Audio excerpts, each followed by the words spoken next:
پر پیشاب کرنا ہے تو پکی جگہ پر پیشاب نہ کریں کہ کہیں وہ آپ پر چھینٹے اڑ کر واپس نہ پڑے.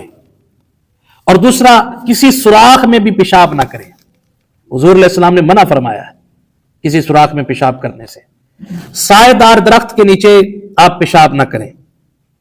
ویسے اگر سائے دار دیوار ہے اس کے نیچے حرج نہیں ہے، لیکن درخت کے نیچے پیشاب آپ بولے جی نہ کریں، پیشاب ہو یا پاخانہ ہو.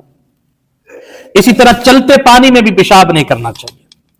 راستے میں بیٹھ کر بھی پیشاب بولے جی نہیں کرنا چاہیے، تھوڑا سا ہٹ کر پیشاب کیا جائے. اسی طرح قبلہ شریف کی طرف نہ آپ کا منہ ہو نہ آپ کی پیٹھ ہو. قبلہ شریف کی جانب نہ آپ کا منہ ہو نہ آپ کی پیٹھ ہو. تو 45 ڈگری کے حساب سے آپ بیٹھیں، یعنی کہ قبلہ شریف کی طرف آپ کا یا دایاں حصہ ہو یا بایاں حصہ ہو، یہ افضل ہے. یہ کیا جی افضل ہے. تو پیٹھ اور پشت کرنا تو بالکل جائز نہیں ہے. افضلیت کا یہاں پہ معاملہ نہیں ہے، بالکل جائز ہی بولے جی نہیں ہے. اچھا، تو جب آپ نے پیشاب کرنا ہے بیت الخلاء میں تو اس وقت آپ اپنی غلاظت کو بھی نہ دیکھیں اور نہ ہی آپ اپنی شرمگاہ کو دیکھیں. سمجھ آ رہی جی بات کی؟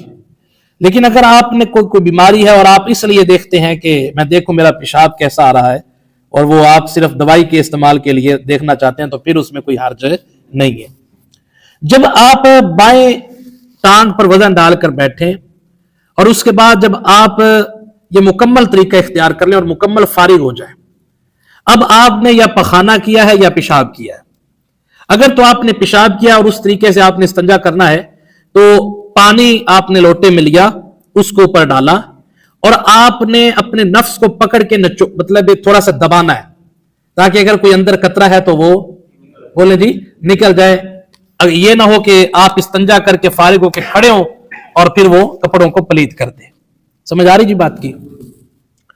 تو اس کو دبائیں تاکہ کوئی اگر قطرہ اندر ہے تو وہ نکل جائے اور بالکل صفائی ہو جائے. اور اگر آپ نے پخانہ کیا اور آپ اپنی وہ صفائی کرنا چاہتے ہیں تو سب سے پہلے یہ جو انگلی ہے بائیں ہاتھ کی، اس کا اگلا حصہ نہیں، اس کا یہ پیٹ، اس کے ساتھ آپ نے اپنی وہ شرمگاہ کو دھونا ہے، اپنی اس جگہ کو دھونا ہے. اگر ایک کے ساتھ بات نہیں بنتی تو پھر یہ آپ دوسری انگلی یہ لگائیں گے. کون سی انگلی جی؟ یہ. ان کا یہ پیٹ آپ نے استعمال کرنا ہے، یہ پورے اگلے استعمال ہے بولیں جی نہیں کرنے، یہ پیٹ آپ استعمال کریں گے. اور اگر دو کے ساتھ بھی بات نہیں بنتی تو پھر یہ تیسری انگلی، تو تیسری انگلی کا بھی اس طرح، اگر تیسری انگلی کا پورا لگ بھی جائے تو اس میں حرج نہیں ہے کیونکہ وہ وہاں تک پہنچے گا نہیں. اس لیے یہ 3 انگلیوں کے ساتھ جو ہے وہ صفائی کرنی سنت ہے. مسئلہ سمجھ آ رہی جی؟ یہ 3 انگلیوں کے ساتھ صفائی جب اچھی طرح آپ مطمئن ہو جاتے ہیں تو پھر اس کے بعد جو ہے وہ آپ کی صفائی مکمل ہو گئی. سمجھ آ رہی جی بات کی؟ اور جب آپ نے دھونا ہے، اس مسئلے کو تھوڑا سا ذہن میں رکھیے گا، جب آپ نے صفائی کرنی ہے، دھونا ہے، تو سانس کو چھوڑ دینا ہے، کھینچنا نہیں. سانس کو نیچے کی جانب چھوڑنا ہے، نیچے کی جانب، تاکہ جب سانس بندہ اندر کھینچتا ہے اوپر کی جانب تو مخصوص حصہ وہ چھپ جاتا ہے، جس کی وجہ سے کچھ گندگی اندر رہنے کا اندیشہ ہے. اس لیے آپ وہ سانس چھوڑ دیں تاکہ بالکل آپ وہ صفائی مکمل کر سکیں. اگر آپ ایسا عمل کریں گے تو انشاءاللہ اللہ تعالیٰ آپ کو بواسیر سے بھی بچائے گا. سمجھ آ رہی ہے؟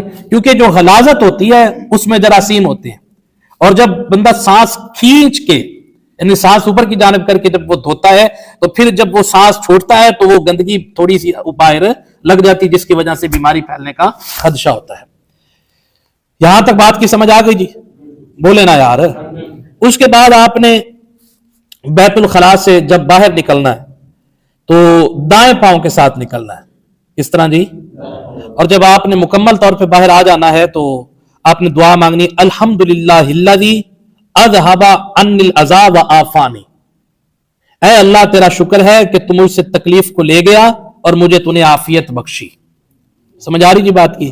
اچھا، یہ جو بھی دعا ہے یہ اپنے شرمگاہ کو کھولنے سے، کپڑے کو اتارنے سے بولے جی پہلے کی ہے. سمجھ آ گئی مسئلہ دی؟